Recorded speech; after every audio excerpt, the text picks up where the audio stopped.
A very good morning, class 12th. This is the lecture for subject physical education and we will be continuing with our chapter number 10.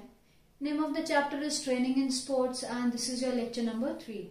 In the last two lectures we studied about strength and methods of improving strength and endurance and the types of endurance, and today we are going to start with the methods which are used to improve endurance. Okay, so basically in the book they are given three different methods through which we can develop or enhance our endurance. Okay, so the very first one which we will be talking about is our continuous training method.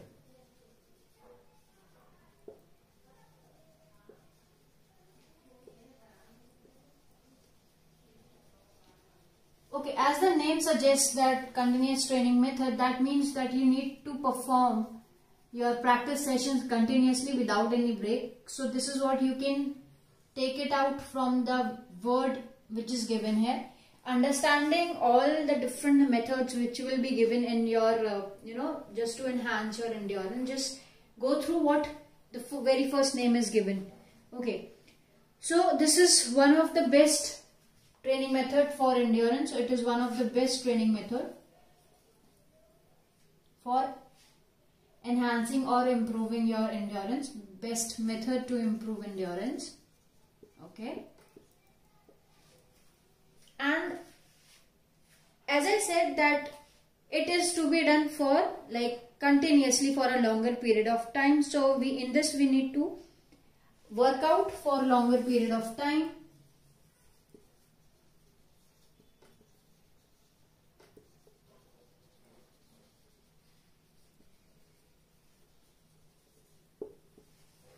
You need to continuously work out for longer period of time without any break. So you just can't take breaks in between. Even if you are tired, you need to keep on doing the workout.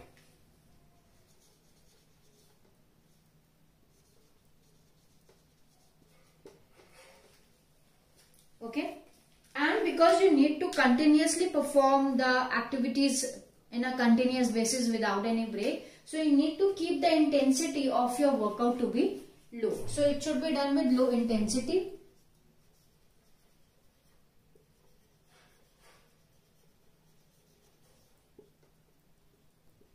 Now low intensity means that while you are working out, you don't have to give your 100% while doing continuous training method. 100% in the sense of speed, right? The intensity you are putting off.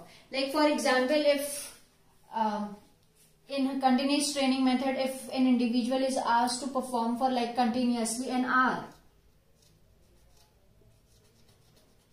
okay, so that person needs to continuously run for 1 hour and he needs to run in for 60% of his full speed,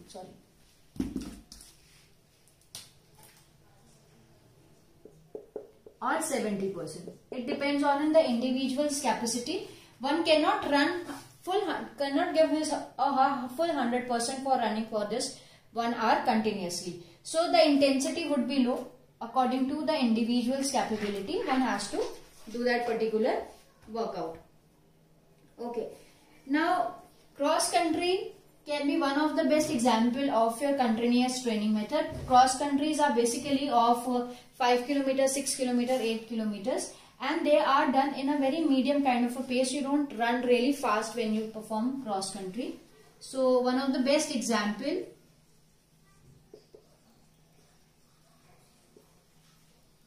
is cross country. Okay. So cross country are like running events. Just for your information, they are like running events only, but they are not basically done on the tracks, the main stadiums which are there. They are basically done on roads. Okay, it can be done in the parks, roads, gardens, all those areas. It can be done in the farm areas also. Cross country can be done. Okay. Next point says that, now moving towards the main characteristics, the basic things which we need to know, which are important. So the rate of heartbeat remains between 140 to 160 beats per minute. which is important. So this is an important point while even learning about continuous training method. While answering the questions, you need to write this point, which is very important. Okay. So the rate of your heartbeat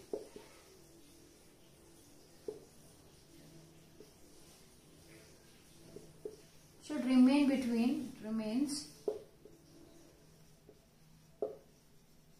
between 140 to 160 beats per minute.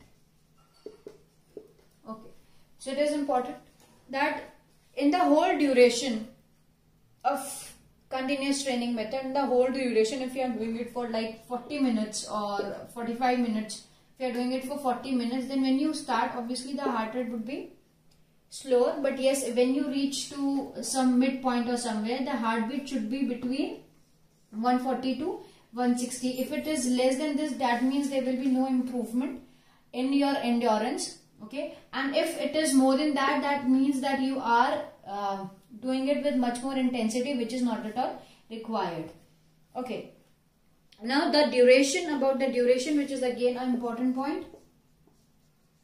I'm just writing important here so that you know that these are the very important point in the topic. So the duration should not be less than 30 minutes. So duration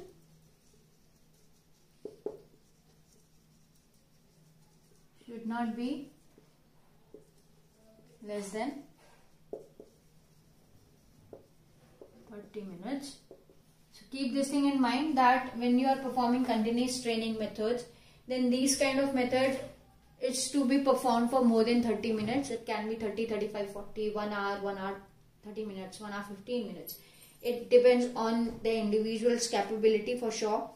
Okay, and see, the duration, as I said, the duration can be enhanced or adjusted according to individual's capacity. If someone is new in games and sports, then yes, it can be done for just 30 minutes with very low intensity.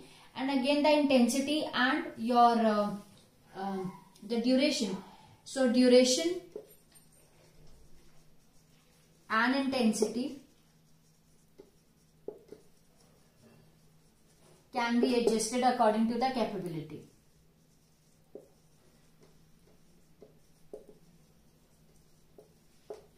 Okay, can be adjusted according to the capability of an individual. Ability, capability, whatever it is. Okay, so these two are the basically very important points. If the question arises, you need to write the rate of heartbeat of an individual and also the duration it should be performed. Okay, now moving towards the advantages of continuous training method. What all are the advantages? So the basic advantage obviously is improving your endurance, and as we all know that endurance is basically improved because of our efficiency enhances the functioning of our lungs and heart is increased. So the advantages now.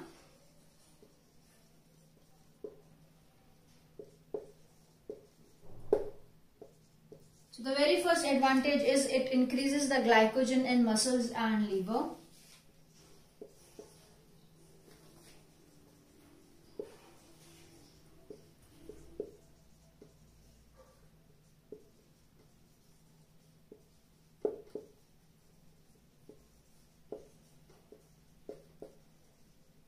So through glycogen you get energy, right? Glycogen, carbohydrates are the source of energy, and it increases the amount of glycogen in muscles and liver because you are continuously working out. So the blood flow will increase. So you can connect all the dots here. See, the blood flow will increase because you are doing, so it will be increased, and because blood flow increase, not only the oxygen which is like passed by the blood, but nutrients are also obviously transferred to blood to different parts of the body. So nutrients also, which are basically used, okay, that is also enhanced, and that is why there will be more there will be increase in the level of glycogen in the muscles and the liver where it is required. So the absorption of different nutrients Even if it's like carbohydrates and then it turns into glycogen, even if we are talking about that also, so it will be at a good level. Okay. So the number of size of mitochondria increases. So there is also an increase in the size and number of mitochondria. Okay. See, when you perform your endurance workout, basically there is a lot of changes again in the blood and also in the cells, the tissues which are there. So yes, there will be an increase in the size and the number of mitochondria which are there. Okay. Next, as I said in the beginning only, it is going to increase the efficiency of your heart and lungs.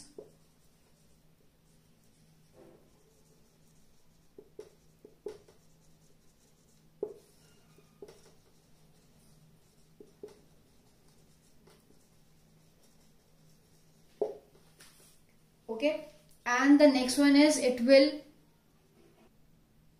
also increase your willpower.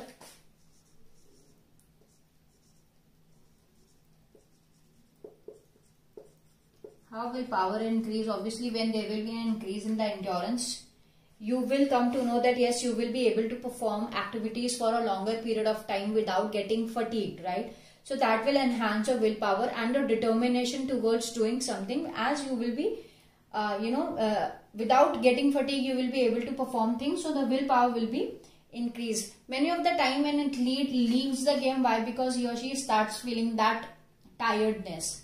One is exhausted. That is why one leaves the game, does not continue for a longer period of time. So that is why it is said that it will enhance your willpower also, as the endurance and the efficiency is enhanced. The very last advantage of continuous training method is it enhances the discipline and self-confidence also. So an individual becomes well disciplined,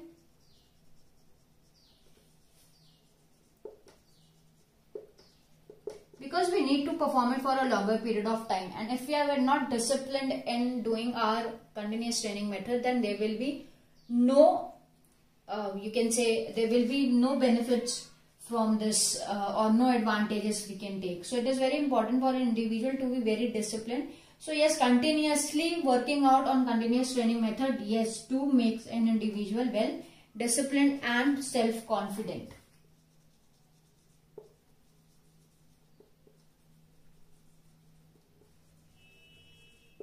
Okay, so these are the advantages of continuous training method.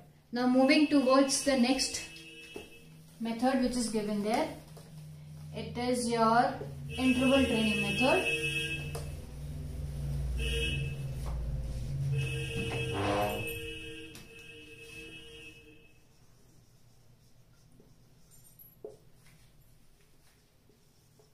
Okay, as the name suggests, interval training methods means yes, there will be intervals in between the training method. Okay, so this kind of training methods actually helps you in training your heart.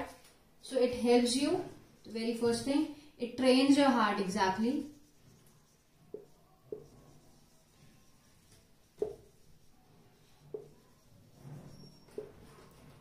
Okay, now it was developed, this interval training method was developed by Bikila in 1920.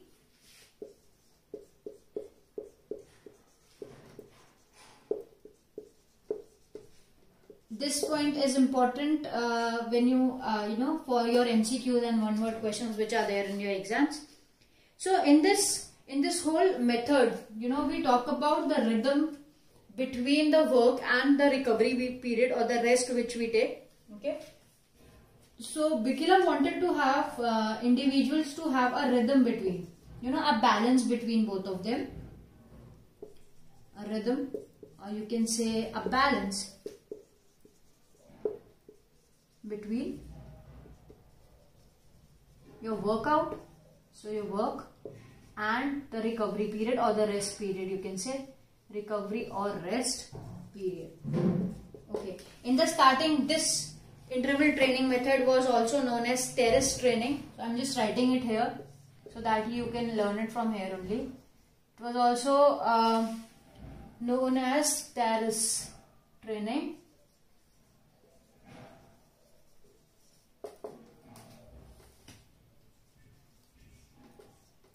Okay. So see, what I am trying to make you understand is, when you talk about endurance, does not mean that you are continuously running for hours, right?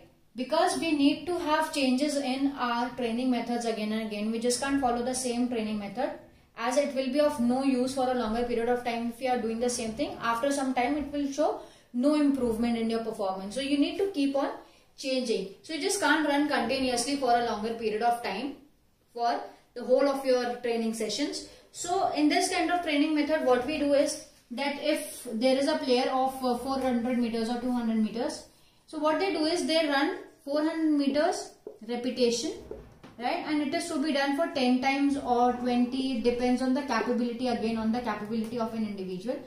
Instead of running 10 kilometers, 20 kilometers, so instead of running those, running continuously for 10 miles, for example, right? So one should not continuously run for 10 miles. Instead of doing that, he or she can run 400 meters for 10 to 20 times. And in each and every repetition, if there is repetition number 1, then there will be a break. So there will be rest. And then there will be repetition number 2. Then again there will be rest. There will be repetition number 3, and again there will be rest. So this is how it is going to go. So there will be a good proportion, a rhythm between the workout which you are doing and the rest you are taking. Okay. Now obviously, as we are again talking about the efforts, the workout which we are doing and the recovery which we are taking. So this whole training method is dependent or is based on the effort and recovery principle. Effort and recovery principle.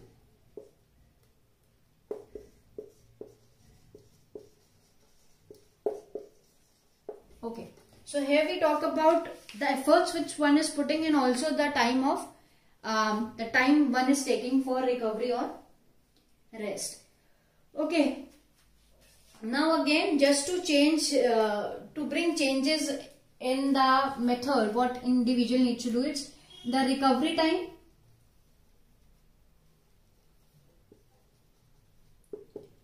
and the the speed of different repetition can again be adjusted. Sorry, can be adjusted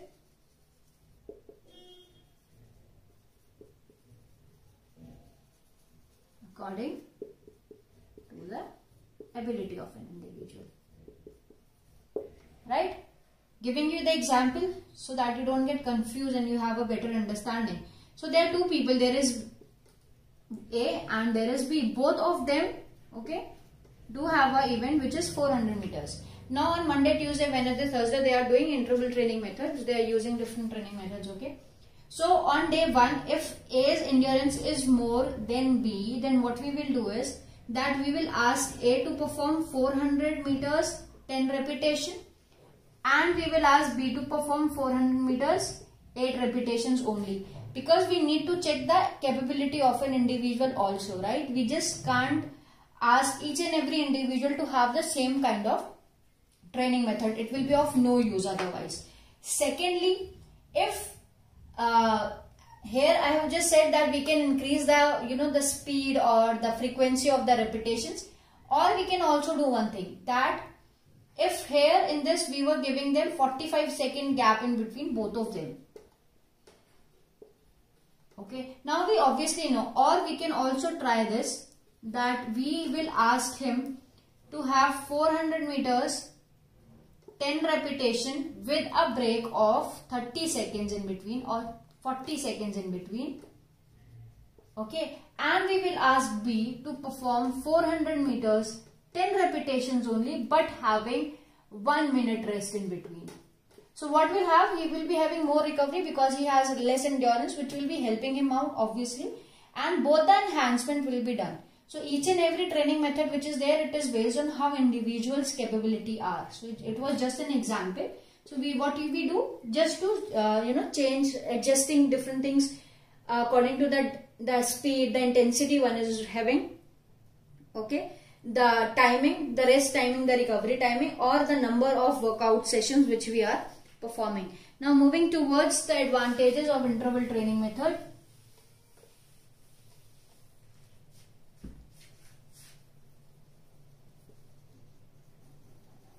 So the advantages, the first advantage is that it's more workout can be done. So more amount of workout can be done in less duration, more workout in less duration.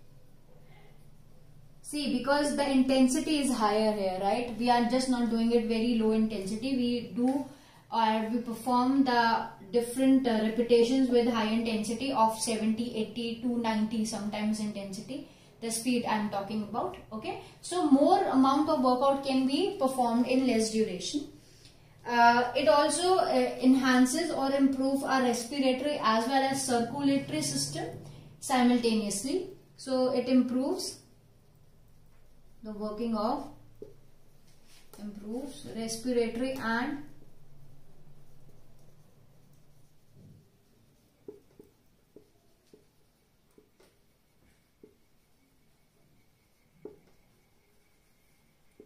system simultaneously, both together, okay, at the same time. Next is it, in these kind of activities, because you can see how an individual is performing in each and every repetition and you can check the timing. So progress can be measured easily. So progress is measured easily.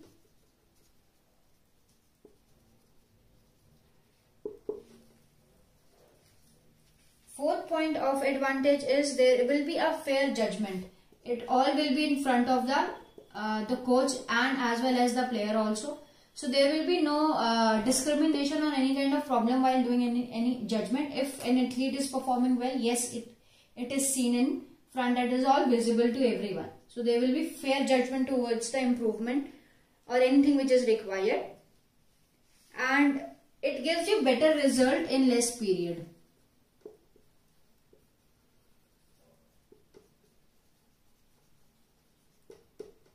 In short period also you will get better result if you are continuously performing interval training method.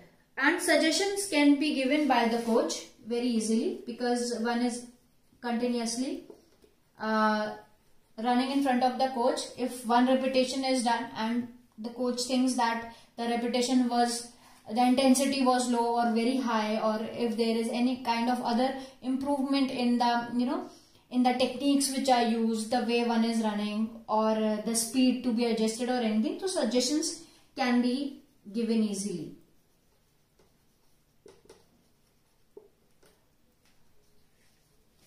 And the last one says that because there is that you have to wait for 45 seconds or a minute for that recovery in between, so patience will enhance. Patience increases. So these are your advantages of interval training method. Moving towards the disadvantages now.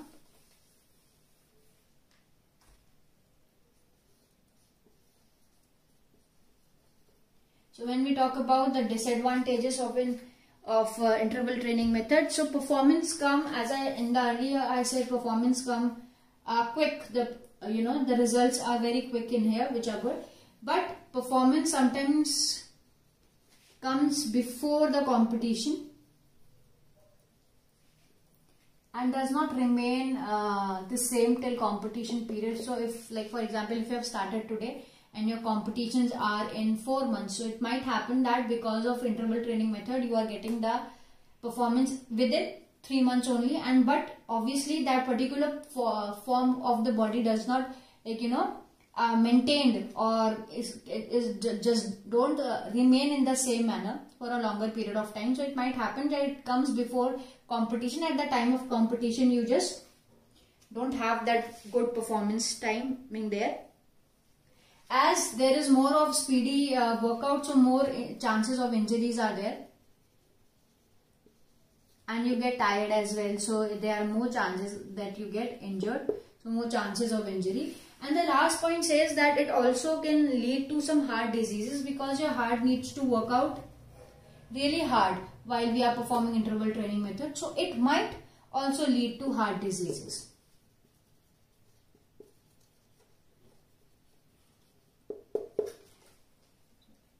Okay, so these are the disadvantages of your interval training method. Moving towards the next, which is your fartlek training method. That is the third and the last one.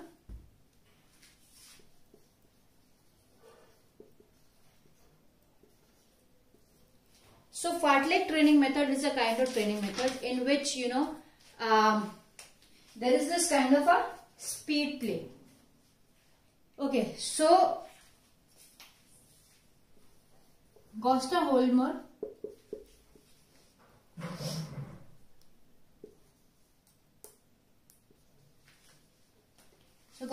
was the one who developed it in 1937. Okay, and fartlek is a Swedish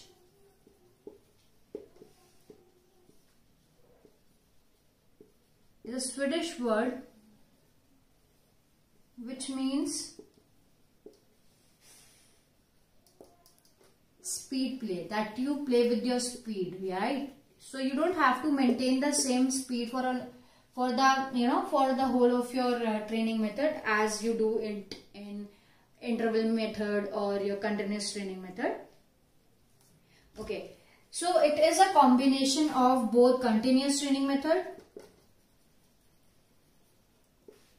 and interval training method. So it is a combination of both, that is your fartlek. Okay, again I am telling you, so fartlek is a training method which is done continuously, but you can walk in between, you can start sprinting in between, you can jump, so there are different activities which are performed, and they are both done in like the high and the low intensity. Okay, it's a mixture of both. So it is, the emphasis is given on both your aerobic and your anaerobic activities. So it is both your aerobic and anaerobic activities. Okay. Nextly, the pace or the speed is not like pre-planned. It's not pre-planned. It depends on the situation and depends on the individual's capability also. So pace or speed is not pre-planned.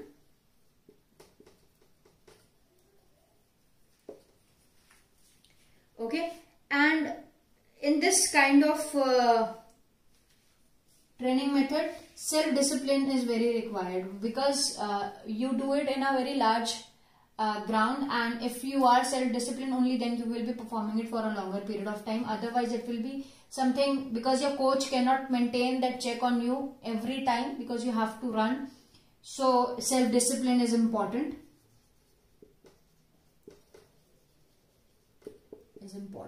Okay.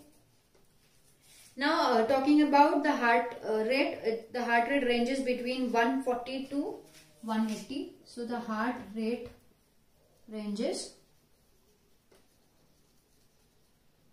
between 140 to 180 beats per minute. Okay, and the minimum duration should be 45 minutes. The duration.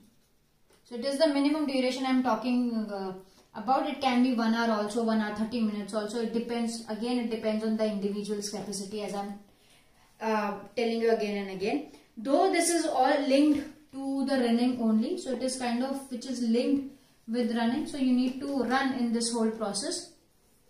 But you can also involve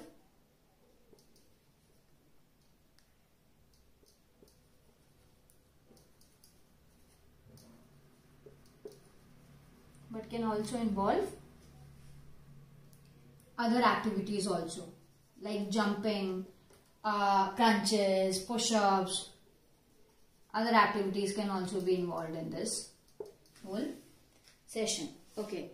Now, important part is that while doing fartlek, please go through a good warm up as well as the cooling down. Though warm up and cooling down is something very important in all the methods of each and every method, right? It can be a method for enhancing speed, endurance, strength, whatever it is. Proper warming up is to be done and cooling down is to be done.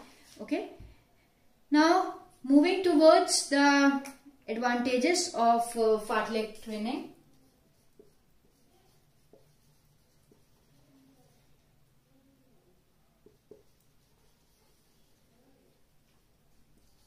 So the first advantage is it enhances your cardiovascular endurance.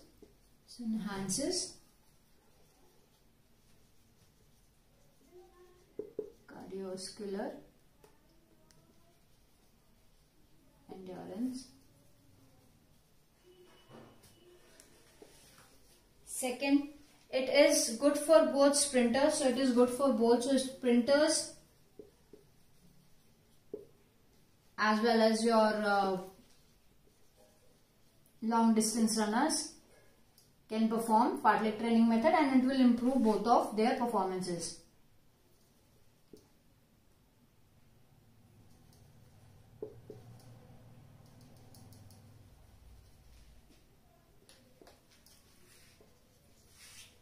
The third advantage is due to sprinting intervals, it makes the body very versatile. So because there are these intervals in between also, so body becomes versatile.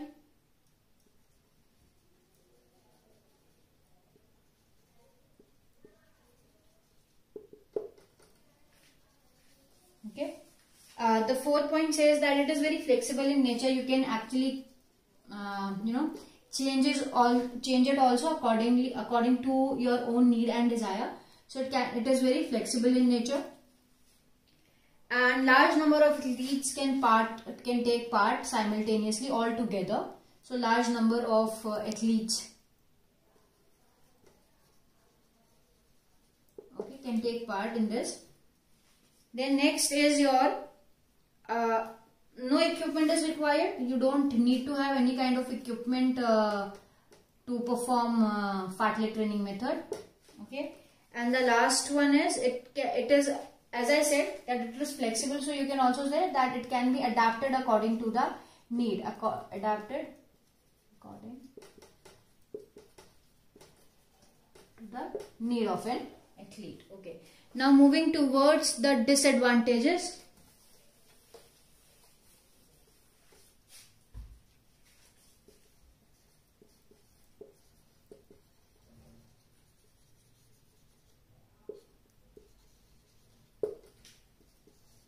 So the first disadvantage is that you can't keep a check. So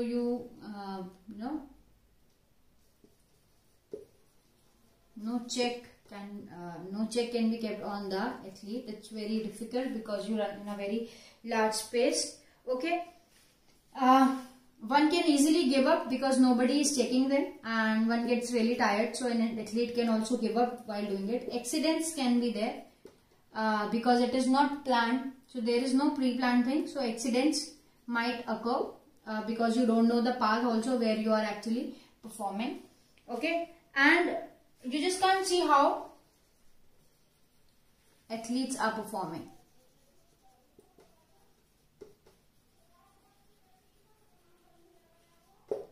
Okay, now moving towards the homework for this lecture.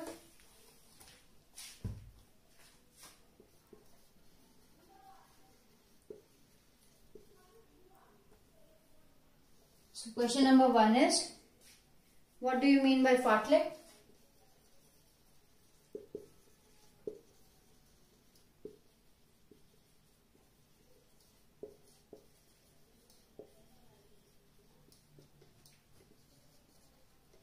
Question number 2, explain continuous training method.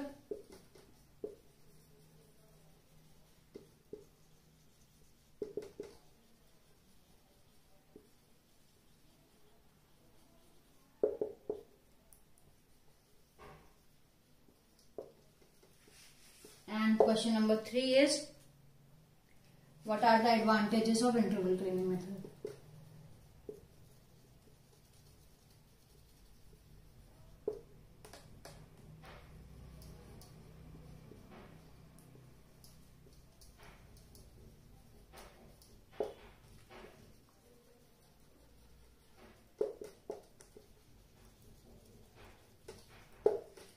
Okay, so these are the 3 questions which you need to do.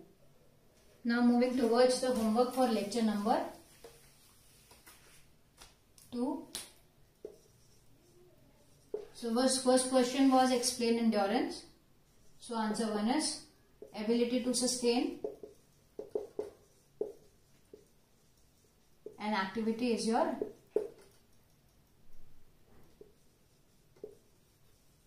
endurance. Okay.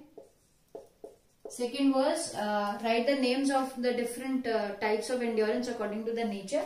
So it is basic, general and specific endurance.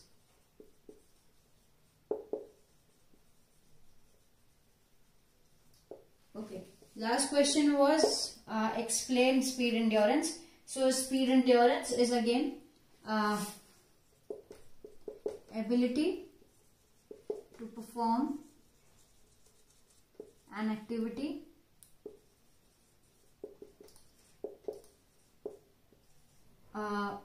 without getting fatigue,